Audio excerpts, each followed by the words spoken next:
അമിത ജോലി ഭാരത്തെ തുടർന്ന് പൂനെയിൽ കുഴഞ്ഞു വീണ് മരിച്ച കൊച്ചി കങ്ങരപ്പള്ളി സ്വദേശിനിയായ 26-കാരി അന്ന സെബാസ്റ്റ്യന്റെ വീട്ടിൽ ഇപ്പോൾ കേന്ദ്രമന്ത്രി സുരേഷ് ഗോപി ഉള്ളത്. അദ്ദേഹം അവിടം സന്ദർശിക്കുകയാണ്. തത്സമയ ദൃശ്യങ്ങളാണ് കണ്ടുകൊണ്ടിരിക്കുന്നത്.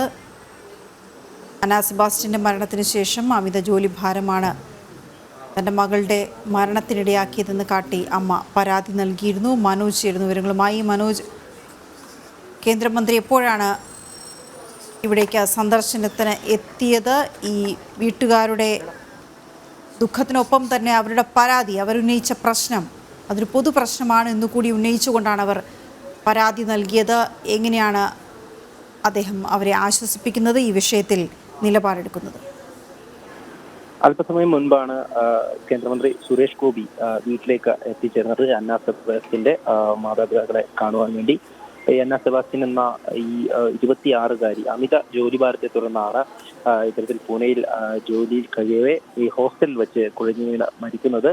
ഈ പ്രമുഖ ബഹുരാഷ്ട്ര അക്കൗണ്ടിംഗ് കമ്പനിയായിട്ടുള്ള NS യങ് അഥവാ ഈ UI ചാർട്ടേഡ് അക്കൗണ്ടന്റായാണ് ജോലി ചെയ്തിരുന്നത്.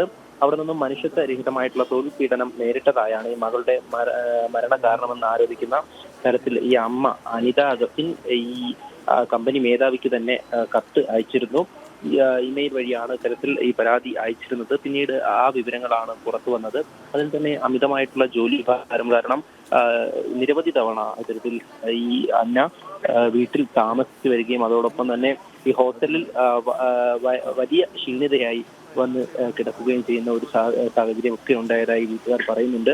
അതോടൊപ്പം തന്നെയാണ് ഇത്തരത്തിൽ അമിതമായി ഓരോ കാര്യങ്ങളിൽ ജോലിയായാലും ഇത്രയും രാത്രിയോളം ജോലി ചെയ്യിപ്പിച്ചുകൊണ്ട് അങ്ങനെയാണ് മകൾ മരണത്തിലേക്ക് പോയത് എന്നുള്ള കാര്യം തന്നെയാണ് വീട്ടുകാർ ഉന്നയിച്ചിരിക്കുന്നത്.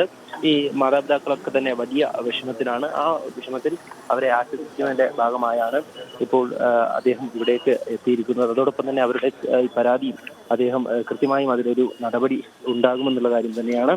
എന്തായാലും ഇപ്പോൾ അദ്ദേഹം ഈ വീട്ടിലേക്ക് എത്തിയിരിക്കുകയാണ്. ഇതിൽ തന്നെ കങ്ങരപ്പടിയാണ് ഈ വീട് സ്ഥിതി ചെയ്യുന്നത്. അവിടേക്കാണ് അദ്ദേഹം ഈ കബീർ പൊന്നമ്മയുടെ ഈ മറ്റ് പൊതുദർശനത്തിന് ശേഷം ഇങ്ങോട്ടേക്ക് എത്തിയിരിക്കുന്നത്. എന്തായാലും അകത്ത് വീട്ടുകാരോടൊത്ത് സംസാരിക്കുകയാണ്.